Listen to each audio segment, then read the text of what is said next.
কিছু কঠিন life lesson, যা শুনতে খারাপ লাগলেও কথাগুলো বাস্তব সত্য। বন্ধুরা, আপনার জীবনের সব থেকে খারাপ ডিসিশন গুলো হয় আপনার ইমোশনাল ডিসিশন। না, মানে এটা বলছি না যে প্রেম করা আপনার জন্য ভুল ডিসিশন। প্রেম আপনি করতে পারেন, একটু ডিটেলস একটু গভীরে যায়।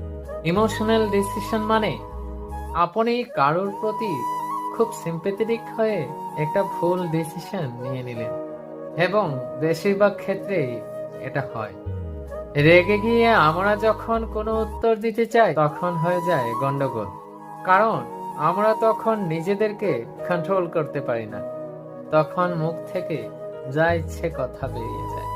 বন্ধুরা, কখনো কখনো কোনো একজন ব্যক্তি আপনার কাছে এসেছেন, সে খুব সিম্পেথেটিক ওয়েতে আপনার সঙ্গে কথা বলছে এবং তৎক্ষণাৎ এবং আপনার মন গলে গেছে সেই মানুষটার প্রতি।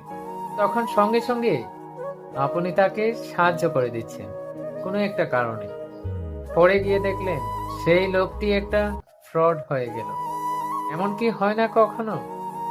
অনেকই হয়, আমার আপনার সবার সঙ্গেই হয়। তাও আমরা বিশ্বাস করে যাই এবং ঠকে যাই। বন্ধুরা, বহু বন্ধুকে মন থেকে যে কোনো একটা গোপন কথা বলে দিয়েছে। পরে গিয়ে দেখলেন সেই বন্ধুর, যার আপনার কথাটা জানার দরকার ছিল না, তার কান অবধি আপনার সেই সিক্রেট গোপন কথাটা চলে গেল, কেউ ফাঁস করে দিল, এবং সেই মানুষটার কাছে আপনার ইমেজটা একটু ডাউন হয়ে গেল। তো বন্ধুরা, আমি এটাই বলবো যে উল্টো পাল্টা ইমোশনাল ডিসিশন কখনোই নেবেন না।